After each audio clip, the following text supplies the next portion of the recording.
ವಿಕ್ರಾಂತ್, ಈಗ ಮಾತ್ರ ಅಲ್ಲ, ಎಂದೆಂದಿಗೂ ನಾನು ನಿನ್ನನ್ನು ದೂರ ಮಾಡಲಾರೆ, ನಿನ್ನನ್ನು ಬಿಡೋದು ಇಲ್ಲ ಎಂದು ಹೇಳಿ ಬಾಲ್ಕನಿಗೆ ಹೋಗಿ ಪಕ್ಕದ ರೂಮಿನಲ್ಲಿ ಬಾಲ್ಕನಿಗೆ ಜಿಗಿದು ಹೇಗೆ ಬಂದನೋ ಹಾಗೇ ಹೋಗ್ಬಿಟ್ಟನು ವಿಕ್ರಾಂತ್.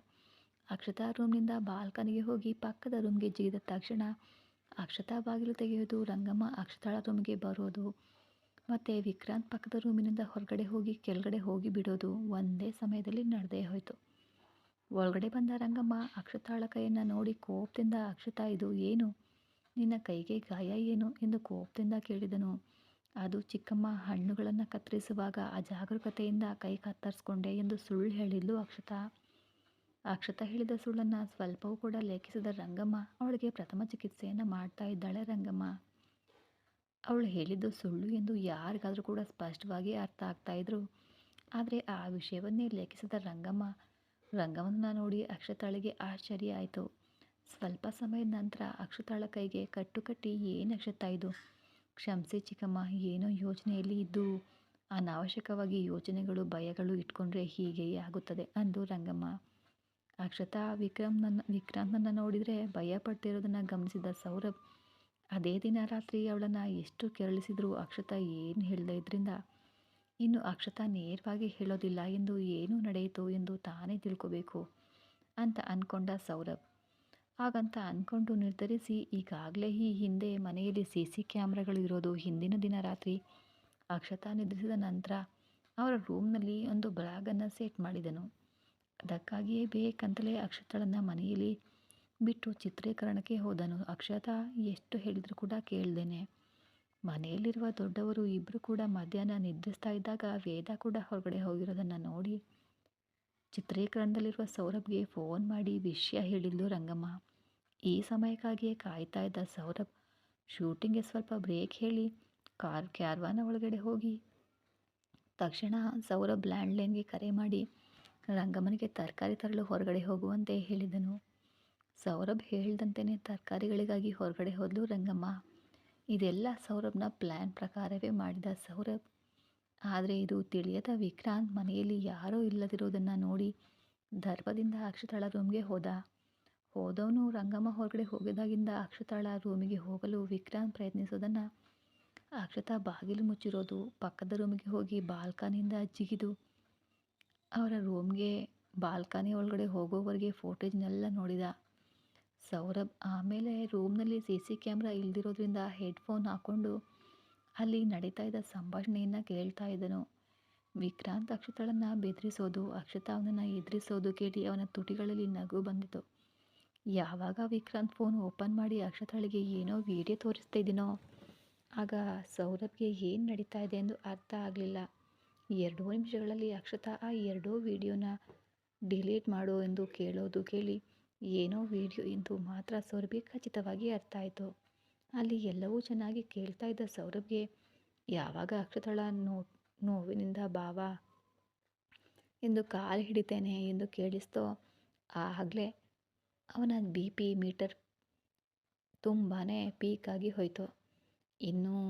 ಇನ್ನು ಅಲ್ಲೇ 1 ನಿಮಿಷವೂ ಇರಲಾರದೆ ಆವೇಶದಿಂದ ಕ್ಯಾರವಾನಿಂದ ಹೊರಗಡೆ ಬಂದು ಅಸಿಸ್ಟೆಂಟ್ಗೆ ಕರೆ ಮಾಡಿ ಶೂಟಿಂಗ್ಗೆ ಪ್ಯಾಕಪ್ ಹೇಳಿ ಕಾರ್ನಲ್ಲಿ ಕುಳಿತು ಮನೆಗೆ ಹೊರಟನು.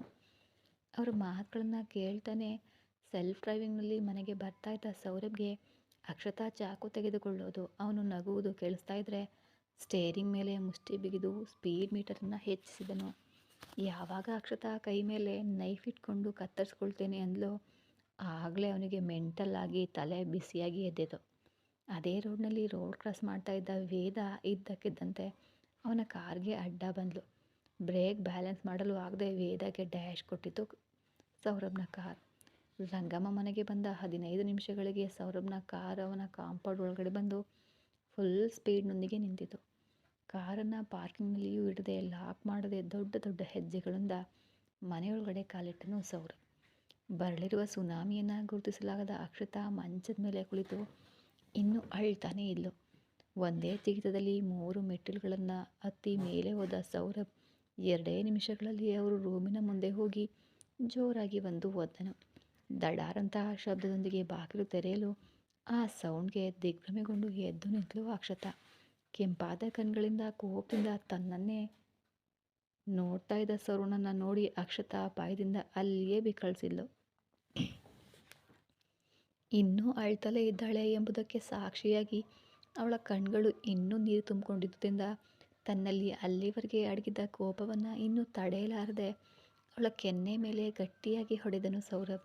ಬಲವಾಗಿ ಬಂದು ತಾಗಿದ ಆ ಹೊಡೆತಕ್ಕೆ ನಿಲ್ಲಲಾಗದೆ ದುಪ್ ಎಂದು ನೆಲದ ಮೇಲೆ ಬಿದ್ಲು ಅಕ್ಷತಾ.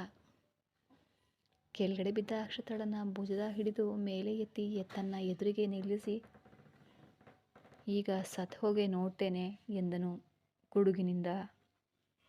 ಸೌರಭ್ ಏನು ಹೇಳ್ತಾ ಇದ್ದಾನೆ ಎಂದು ಅರ್ಥವಾಗದೆ ಅಕ್ಷತಾ ಗೊಂದಲದಿಂದ ಸೌರಭ್ನ ಕಡೆ ನೋಡ್ತಾ ಇದ್ದಾಗ, ಅಕ್ಷತಾಳ ಕೈಗೆ ಇದ್ದ ಕಟ್ಟನ್ನು ನೋಡಿ ಕಾಲು ಹಿಡಿತೇನೆ ಎಂತ ಅವಳ ಮಾತುಗಳು ಅವನ ಕಿವಿಯಲ್ಲಿ ಮತ್ತೆ ಮತ್ತೆ ಕೇಳಿಸ್ತಾ ಇದ್ರೆ ಇನ್ನೂ ಹೆಚ್ಚು ಕೋಪವಾಗ್ತಿದ್ದ ಸೌರಭ್. ಹೇಗೆ ಸಾಯಬೇಕು ಎಂದು ಗೊತ್ತಾಗ್ತಾ ಇಲ್ವೇ? ಬೇಕಾದರೆ ನಾನು ತೋರಿಸ್ಬೇಕಾ ಎಂದು ಅವಳ ಕುತ್ತಿಗೆಯ ಮೇಲೆ ಮುಷ್ಟಿ ಬಿಗಿದು ಒಮ್ಮೆಲೆ ಅವಳನ್ನು ಗಾಳಿಯಲ್ಲಿ ಎತ್ತಿದನು. ಸೌರಭ್ನ ಹಿಡಿತಕ್ಕೆ ಅವಳಲ್ಲಿ ಉಸಿರು ನಿಲ್ತಾ ಇದ್ರೆ ಕಷ್ಟದಿಂದ ಉಸಿರಾಡ್ತಾ ಹಾ ಅಂತ ಇದ್ಲು ಹೊರತು ಬಾಯಿಂದ ಒಂದು ಮಾತು ಕೂಡ ಹೊರಗಡೆ ಬರ್ತಾ ಇರಲಿಲ್ಲ ಅಕ್ಷತಾಳಿಗೆ. ಹೀಗೆ 1 ನಿಮಿಷಗಳ ಕಾಲ ಉಸಿರು ಸಿಗದೆ ಕಣ್ಣುಗಳಿಂದ ನೀರು ಹೊರಗಡೆ ಬಂದವು ಅಕ್ಷತಾಳಿಗೆ. ಅವಳು ಕಣ್ಣೀರನ್ನು ನೋಡ್ತಾ ಇದ್ದ ಸೌರಭ್ನಲ್ಲಿ ಕೋಪ ಇನ್ನೂ ಹೆಚ್ಚಾಗ್ತಾ ಇದ್ರೆ ಹೊರತು ಕಡಿಮೆ ಅಂತೂ ಆಗ್ತಿರಲಿಲ್ಲ. ಮತ್ತೆ 30 ಸೆಕೆಂಡ್ಗಳಿಗೆ ಇನ್ನೂ ಸಂಪೂರ್ಣವಾಗಿ ಅವಳ ಉಸಿರು ಸಿಗದೆ ಕಾಲುಗಳು ಗಾಳಿಯಲ್ಲಿ ಒದ್ದಾಡ್ತಾ ಕಣ್ಣುಗಳು ತೇಲ್ತಾ ಇದ್ರೆ ಅದೇ ಸಮಯದಲ್ಲಿ ತನ್ನ ಕುತ್ತಿಗೆಯನ್ನು ಬಿಟ್ಟು ನೆಲದ ಮೇಲೆ ನಿಲ್ಲಿಸಿದನು ಸೌರಭ್. ಆದರೆ ಸುಮಾರು 90 ಸೆಕೆಂಡ್ಗಳು ಉಸಿರಾಡದೇ ಇದ್ದರಿಂದ ನಿಲ್ಲಲಾಗದೆ ಕೆಳಗಡೆ ಬಿದ್ಲು ಅಕ್ಷತಾ. ನಿಮಿಷಕ್ಕೆ ಉಸಿರು ನೆಟ್ಟಗಾದ್ಮೇಲೆ ಹಾಗೆ ಕುಳಿತು ಅಕ್ಷತಾಗೆ ಮತ್ತೆ ಗಳಗಳನೆ ಅಳ್ತಾಳೆ. ಕೆಳಗಡೆ ಬಿದ್ದು ಅಳ್ತಾ ಇರುವ ಅಕ್ಷತಾಳನ್ನು ಬೇಸದಿಂದ ಒಂದು ಬಾರಿ ನೋಡಿ 2 ಕೈಗಳಲ್ಲಿ ಎತ್ತಿಕೊಂಡು ದೊಡ್ಡ ಹೆಜ್ಜೆ ಇಡ್ತಾ ಆ ಮನೆಯಿಂದ ಹೊರಗಡೆ ಬಂದನು ಸೌರಭ್. ಏನು ನಡೀತಾ ಇದೆ, ಎಲ್ಲಿಗೆ ಹೋಗ್ತಾ ಇದ್ದೇವೆಂದು ತಿಳಿಯದಿದ್ರೂ ಕೂಡ ಅವಳಿಗೆ ಧೈರ್ಯ ನೀಡುವ, ಅವಳ ಮನಸ್ಸಿಗೆ ಸಾಂತ್ವನ ನೀಡುವ ಆತನ ಅಪ್ಪುಗೆಯ ಆಸರೆಯಾಗಿದ್ದರಿಂದ ಸೌರಭ್ ತನ್ನನ್ನು ಎತ್ಕೊಂಡ ತಕ್ಷಣ ಅಕ್ಷತಾ ಅವನ ಕುತ್ತಿಗೆ ಸುತ್ತ ಕೈ ಹಾಕಿ ಪಾರಿವಾಳದಂತೆ ಅವನ ಎದೆಯ ಮೇಲೆ ತಲೆಯನ್ನು ಅಡಗಿಸ್ಕೊಂಡ್ಳು. ಹೀಗೆ 5 ನಿಮಿಷದಲ್ಲಿ ಕೆಳಗಡೆ ಬಂದು ಕಾರಿನಲ್ಲಿ ಅಕ್ಷತಾಳನ್ನು ಕೂರಿಸಿದನು. ಒಂದು ಕಡೆ ಅವನ ಕೋಪ ಹೆದರಿಸ್ತಾ ಇದ್ರೂ ಕೂಡ ಇನ್ನೊಂದು ಕಡೆ ಅವನ ಪ್ರೀತಿಯ ಮೇಲಿನ ನಂಬಿಕೆಯಿಂದ ಎಲ್ಲಿಗೆ ಎಂದು ಕೇಳ್ದೇನೆ ಅಕ್ಷತಾ ಮೌನವಾಗಿ ಕೂತಿದ್ಲು. ಅರ್ಧ ನಿಮಿಷದಲ್ಲಿ ಅವಳ ಪಕ್ಕದ ಸೀಟಿನಲ್ಲಿ ಕೂತು ಗಂಭೀರವಾಗಿ ಡ್ರೈವಿಂಗ್ ಶುರು ಮಾಡಿದನು ಸೌರಭ್. ಎಷ್ಟು ಹೇಳಿದರೂ ಕೂಡ ಬದಲಾಗದ ಅವಳ ವರ್ತನೆ ಅವನಲ್ಲಿ ಕೋಪವನ್ನು ಹೆಚ್ಚಿಸ್ತಾ ಇದ್ರೆ ಆ ಕೋಪವನ್ನೆಲ್ಲ ಅಕ್ಷತಾಳ ಮೇಲೆ ತೋರಿಸಿದರೆ ಖಂಡಿತ ಸಾಯ್ತಾಳೆ ಅಂತ ಸ್ಟೇರಿಂಗ್ನ ಮೇಲೆ ತೋರಿಸ್ತಾ ಕಾರ್ ರಸ್ತೆಯಲ್ಲಿ ಹೋಗ್ತಾ ಇದೆಯೋ ಅಥವಾ ಗಾಳಿಯಲ್ಲಿ ಹೋಗ್ತಾ ಇದೆಯೋ ಅನ್ನೋ ಗೊತ್ತಾಗದೇ ಇರೋಷ್ಟು ವೇಗದಲ್ಲಿ ತೆಗೆದುಕೊಂಡು ಹೋದನು ಕಾರನ್ನು ಸೌರಭ್. ಕಾರ್ನಲ್ಲಿ ಕುಳಿತು ಅಕ್ಷತಾಳ ಹೃದಯ ಲಬ್ಡ ಬಡಿತಾ ಇದ್ರೆ ವೇಗ 180 ದಾಟ್ತಾ ಇತ್ತು. ರೌದ್ರ ರೂಪದಲ್ಲಿದ್ದ ಸೌರಭ್ನ ಮುಖ ನೋಡಿ ಭಯದಿಂದ ನಡುತ್ತಾ ಅವನ ವೇಗವನ್ನು ನಿಯಂತ್ರಿಸಲು ಸ್ಟೇರಿಂಗ್ ಮೇಲಿದ್ದ ಸೌರಭ್ನ ಕೈ ಮೇಲೆ ತನ್ನ ಕೈಯನ್ನು ಇಡಲು ಹೋದ್ಲು ಅಕ್ಷತಾ. ಆದರೆ ಅಕ್ಷತಾಳ ಕೈ ಸೌರಭ್ನನ್ನು ಮುಟ್ಟುವ ಮುನ್ನವೇ ಸಿಟ್ಟಿನಿಂದ ತನ್ನ ಕೈಯನ್ನು ತಳ್ಳಿದ ಸೌರಭ್ ಅವಳ ಕೈಯನ್ನು ಗೇರ್ ರಾಡ್ ಮೇಲೆ ಇಟ್ಟನು. ಎಷ್ಟು ರಭಸವಾಗಿ ತಳ್ಳಿದ ಅಂದರೆ ಆ ಪೆಟ್ಟಿಗೆ ಅಕ್ಷತಾಳ ಕೈ ಆ ಕ್ಷಣವೇ ಸ್ವಲ್ಪ ಬಣ್ಣ ಬದಲಾಗುವಷ್ಟು. ಕೈಯನ್ನು ನೋಡ್ಕೊಳ್ತಲೇ ಆತ ಎಷ್ಟು ಕೋಪದಲ್ಲಿದ್ದಾನೆ ಎಂದು ತಿಳಿತಾ ಇದ್ರು. ಆದರೆ ಯಾಕೆ ಅಷ್ಟು ಕೋಪದಲ್ಲಿದ್ದಾನೆಂದು ಅರ್ಥವಾಗದೆ ಒಂದು ಕೈಯಿಂದ ಎದೆಯನ್ನು ಹಿಡಿದು ಇನ್ನೊಂದು ಕೈಯಿಂದ ಡೋರ್ ಹ್ಯಾಂಡಲ್ನ ಗಟ್ಟಿಯಾಗಿ ಹಿಡಿದು ಭಯದಿಂದ ಕೂದಲು ಅಕ್ಷತಾ. ಇನ್ನು ಮುಂದೆ ಆತನನ್ನು ಕೆಣಕುವ ಸಾಹಸವನ್ನು ಅವಳು ಮಾಡಲಿಲ್ಲ. ಸರಿಯಾಗಿ 15 ನಿಮಿಷಗಳ ನಂತರ ಆಸ್ಪತ್ರೆ ಬಳಿ ಕಾರ್ ನಿಂತಿತು. ಅಲ್ಲಿವರೆಗೂ ಕಣ್ಣು ಮುಚ್ಕೊಂಡಿದ್ದ ಅಕ್ಷತಾ ಕಾರ್ ನಿಲ್ತಾ ಇದ್ದಂತೆ ಕಣ್ಣು ತೆರೆದು ಸುತ್ತಲೂ ನೋಡಿದ್ಲು. ಅದು ಆಸ್ಪತ್ರೆ ಎಂದು ಅವಳು ಖಚಿತಪಡಿಸಿಕೊಳ್ಳುವ ಮೊದಲೇ ಸೌರಭ್ ಕಾರ್ನ ಇಳಿಯುವುದು, ಅಕ್ಷತಾಳ ಕಡೆ ಬಂದು ಡೋರ್ ತೆರೆಯೋದು, ಅಕ್ಷತಾಳ ಕೈ ಹಿಡಿದು ಹೊರಗೆ ಎಳೆದು ಹೋದು ಎಲ್ಲ ಒಟ್ಟಿಗೆ ನಡೆದೇ ಹೋಯಿತು. ಕಾರ್ ಇಳಿದ ಮೇಲೆ ಅರ್ಧ ನಿಮಿಷ ಕೂಡ ಅವಳಿಗೆ ನಿಲ್ಲುವ ಅವಕಾಶವನ್ನು ಕೊಡದೆ ಅವಳ ಕೈಯನ್ನು ಹಿಡಿದು ಗರಗರನೆ ತನ್ನ ಜೊತೆ ಎಳೆದುಕೊಂಡು ಹೋಗ್ತಾ ಇದ್ದ ಸೌರಭ್. ದೊಡ್ಡದಾಗಿ ಬೀಳ್ತಾ ಇದ್ದ ಅವನ ಹೆಜ್ಜೆಗಳನ್ನು ಹಿಂಬಾಲಿಸಲಾಗದ ಅಕ್ಷತಾ ಸಣ್ಣದಾಗಿ ಅವನ ಜೊತೆ ಓಡಲು ಶುರು ಮಾಡಿದ್ಲು. ಅವನ ಹಿಂದೆನೇ ನೇರವಾಗಿ ಹಿರಿಯ ವೈದ್ಯರ ಕೋಣೆಯೊಳಗಡೆ ಹೋದ ಸೌರಭ್ ಅಕ್ಷತಾಳನ್ನು ಕರ್ಕೊಂಡು ಹೋಗಿ ವೈದ್ಯರ ಮುಂದೆ ನಿಲ್ಲಿಸಿ ತಕ್ಷಣ ಇವಳಿಗೆ ಗರ್ಭಪಾತ ಮಾಡಿಸಿ ಡಾಕ್ಟರ್ ಅಂದನು ಕೋಪದಿಂದ. ಸೌರಭ್ನ ಬಾಯಿಂದ ಗರ್ಭಪಾತ ಎಂಬ ಮಾತು ಕೇಳಿ ಅಕ್ಷತಾಗೆ ದೊಡ್ಡ ಆಘಾತ ಆಯಿತು. ಅಲ್ಲಿವರೆಗೆ ಅವನು ಹಿಡಿದಿದ್ದ ಅಕ್ಷತಾಳ ಕೈಯನ್ನು ಅವನು ಬಿಡದಂತೆ ಆ ಮಾತು ಕೇಳಿ ತಡೆದುಕೊಳ್ಳಲಾಗದೆ ಕೆಳಗಡೆ ಬೀಳ್ತಾ ಇದ್ದ ಅಕ್ಷತಾ ಈ ಬಾರಿ ಸೌರಭ್ನ ಕೈನ ತನ್ನ ಕೈಗಳಿಂದ ಗಟ್ಟಿಯಾಗಿ ಬಂಧಿಸಿದ್ಲು. ಅವಳಿಂದ ಸೌರಭ್ ಎಂದು ಅಕ್ಷತಾಳ ಗಂಟಲು ಹೊರಗೆ ಬರುವ ಮೊದಲೇ ವಾಟ್ ಎಂದು ಆಶ್ಚರ್ಯದಿಂದ ಕೇಳಿದರು ಡಾಕ್ಟರ್. ಎಸ್ ಡಾಕ್ಟರ್, ನನ್ನ ಹೆಂಡತಿಗೆ ಗರ್ಭಪಾತ ಮಾಡಿಸ್ಬಿಡಿ ಎಂದನು ಸೌರಭ್ ದೃಢವಾಗಿ. ಅಕ್ಷತಾ ಅವನ ಕೈ ಹಿಡಿದು ಕಣ್ಣೀರಿನಿಂದ ತನ್ನನ್ನು ನೋಡ್ತಾ ಸೌರಭ್ ಅವರೇ ಅಂದ್ಲು ಅಳ್ತಾ. ಆದರೆ ಗರ್ಭಪಾತ ಯಾಕೆ? ನೀವು ಬೇಡವೆಂದು ಬಂದ ಗರ್ಭಧಾರಣೆ ಏನಲ್ಲ ಇದು. ನೀವು ಮೊದಲಿನಿಂದಲೂ ಬಯಸ್ತಾ ಇದ್ರಲ್ವೇ? ಹಾಗಿದ್ದಾಗ ಇದ್ದಕ್ಕಿದ್ದಂತೆ ಗರ್ಭಪಾತ ಯಾಕೆ ಎಂದು ಕೇಳಿದರು ಡಾಕ್ಟರ್.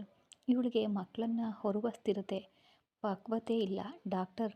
ಇದರಿಂದ ಭವಿಷ್ಯದಲ್ಲಿ ಅವಳಿಗೆ ಮಾತ್ರ ಅಲ್ಲ, ನನ್ನ ಮಗುವಿಗೂ ತುಂಬಾ ತೊಂದರೆಯಾಗುತ್ತದೆ ಎಂದನು ಸೌರಭ್. ಅದನ್ನು ಹೇಳಬೇಕಾಗಿರೋದು ನೀವಲ್ಲ ಮಿಸ್ಟರ್ ಸೌರಭ್. ಆ ಹುಡುಗಿಗೂ ಹಾಗೆ ಅನಿಸಿದರೆ ಖಂಡಿತ ಅವಳಿಗೆ ಗರ್ಭಪಾತ ಮಾಡ್ತೇನೆ ಅಂದರು ಡಾಕ್ಟರ್. ಅಕ್ಷತಾಗೆ ಡಾಕ್ಟರ್ ಮಾತುಗಳು ಕೇಳಿಸ್ತಲೇ ಇರಲಿಲ್ಲ. ಸೌರಭ್ನ ಕೈಯನ್ನೇ ಗಟ್ಟಿಯಾಗಿ ಹಿಡ್ಕೊಂಡು ಅವನ ಮುಖವನ್ನೇ ನೋಡ್ತಾ ಇದ್ಲು. ಏನಮ್ಮ ಅಕ್ಷತಾ, ನಿನಗೆ ಈ ಗರ್ಭಪಾತ ಇಷ್ಟವೇ?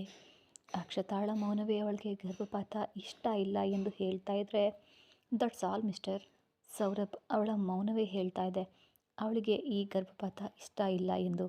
ಒಬ್ಬ ಹೆಣ್ಣು ಮಗಳಿಗೆ, ಅದರಲ್ಲೂ ತಾಯಿಗೆ ಇಷ್ಟ ಇಲ್ಲದೆ ಮಗುವನ್ನು ಕೊಲ್ಲೋದು ವೈದ್ಯಕೀಯ ವೃತ್ತಿಯಲ್ಲಿ ಅಪರಾಧ ಮಾತ್ರವಲ್ಲ, ಮಾನವ ಜನ್ಮದಲ್ಲಿ ಅತಿ ದೊಡ್ಡ ಪಾಪ ಕೂಡ. ನಾನು ಆ ಕೆಲಸನೂ ಮಾಡಲು ಸಾಧ್ಯ ಇಲ್ಲ. ನಾನೊಬ್ಬಳೇ ಅಲ್ಲ, ನಿಮ್ಮ ಪ್ರಭಾವವನ್ನು ನೀವು ಎಷ್ಟು ಬಳಸಿದರೂ ಕೂಡ ಎಲ್ಲಿಗೆ ಹೋದರೂ ಆ ಹುಡುಗಿಗೆ ತಿಳಿಯದೆ, ಆ ಹುಡುಗಿಗೆ ಇಷ್ಟ ಇಲ್ಲದೆ ಅವಳ ಹೊಟ್ಟೆಯಲ್ಲಿರುವ ಮಗುವನ್ನು ಕೊಲ್ಲಲು ಸಾಧ್ಯ ಇಲ್ಲ. ಇಟ್ಸ್ ಫೈನಲ್ ಸೌರಭ್, ಇನ್ನು ನೀವು ಹೋಗಬಹುದು ಎಂದು ಕೋಪದಿಂದ ಹೇಳಿದರು ಡಾಕ್ಟರ್. ಓಕೆ ಫೈನ್, ಇವಳಿಗೆ ಇಷ್ಟ ಇಲ್ಲದೆ ಗರ್ಭಪಾತ ಮಾಡೋದಿಲ್ಲ ಅಂತ ಇದ್ದೀರಾ ಅಲ್ವಾ? ಅದೇ ಅವಳ ಇಷ್ಟದಿಂದ ಅವಳು ಒಪ್ಕೊಂಡ್ರೆ ಗರ್ಭಪಾತ ಮಾಡ್ತೀರಾ ಅಲ್ವೇ ಎಂದು ಕೋಪದಿಂದ ಕೇಳಿದನು ಸೌರಭ್.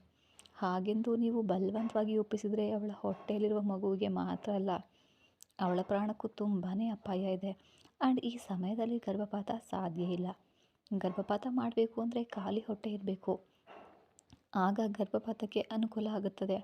ಹಾಗಾಗಿ ನೀವು ಇಂದು ಹೋಗಿ ನಾಳೆ ಬೆಳಗ್ಗೆ ಅವಳನ್ನು ಕರೆದುಕೊಂಡು ಬಂದರೆ, ಅವಳ ಇಷ್ಟದಿಂದ ಒಪ್ಪಿಕೊಂಡ್ರೆ ಖಂಡಿತ ಗರ್ಭಪಾತ ಮಾಡ್ತೇನೆ ಎಂದು ಹೇಳಿದರು ಡಾಕ್ಟರ್.